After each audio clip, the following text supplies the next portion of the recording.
ایک بہت ہی سیدھی سادی لڑکی کی شادی ایک لڑکے سے ہو گئی۔ شادی کے بعد اسے پتا چلا کہ اس کا شوہر بہت ظالم ہے۔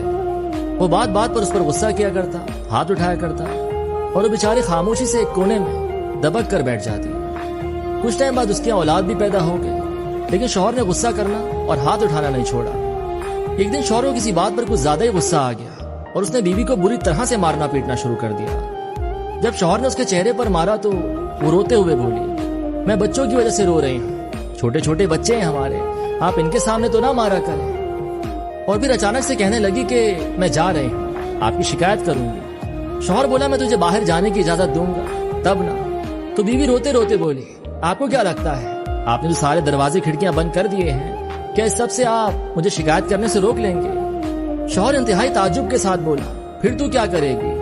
بیوی بولی، میں رابطہ کروں گی۔ شوہر بولا، تیرے تو سارے موبائل بھی میرے پاس ہیں، اب جا جو چاہے کر۔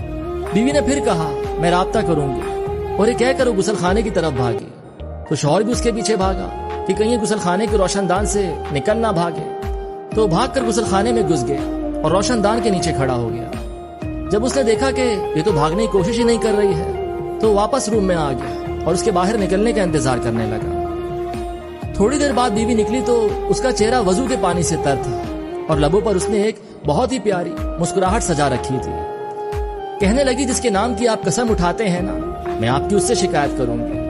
آپ کے چھوٹے موٹے بند دروازے کھڑکیاں، موبائل کی ضبطی سمیت کوئی بھی چیز مجھے اس سے رابطہ کرنے سے نہیں روک سکتی۔ میرے خدا کے دروازے کبھی بند نہیں ہوتے۔ شوہر اپنا رخ بدل کر کرسی پر بیٹھ گیا اور خاموشی کے ساتھ ایک گہری سوچ میں ڈوب گیا۔ ادھر بیوی نے بھی نماز میں لمبے لمبے سجدے کرنے شروع کر دیے۔ شوہر بیٹھا یہ سب دیکھ رہا تھا۔ جب بیوی نماز سے فارغ ہو کر دعا کے لیے اپنے ہاتھ اٹھانے لگی تو شوہر بھاگ کر اس کی طرف لپکا اور اس کے ہاتھ پکڑ لیے۔ کہنے لگا، سجدے میں کی گئی بد دعائیں میرے لیے کافی نہیں ہیں کیا؟ بیوی بولی، آپ کا کیا خیال ہے؟ آپ نے جو میرے ساتھ کیا ہے، اس سب کے بعد میں اتنی آسانی سے اپنے ہاتھ نیچے کر لوں گی؟ شوہر بولا، با خدا یہ سب مجھ سے غصے میں ہو گیا، میں نے جان بوجھ کر نہیں کیا۔ تو بیوی رو پڑی اور بولی، مجھے پتا ہے کہ سب آپ سے غصے میں ہوا ہے۔ میں نے سجدے میں بد دعائیں آپ کو نہیں، اس شیطان کو دی ہیں جس نے ہمیں لڑوایا ہے۔ میں اتنی احمق نہیں ہوں اور نہ ہی اتنی ناسمجھ ہوں کہ اپنے شریک حیات مجازی خدا کے لیے بد دعا کروں۔ یہ سنتے شوہر کی آنکھوں سے آنسوؤں کی دھار بہنے لگی۔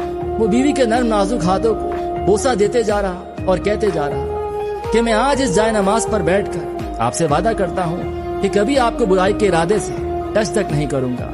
اور اس نے روتے روتے بہت ہی محبت کے ساتھ اسے اپنے گلے سے لگا لیا۔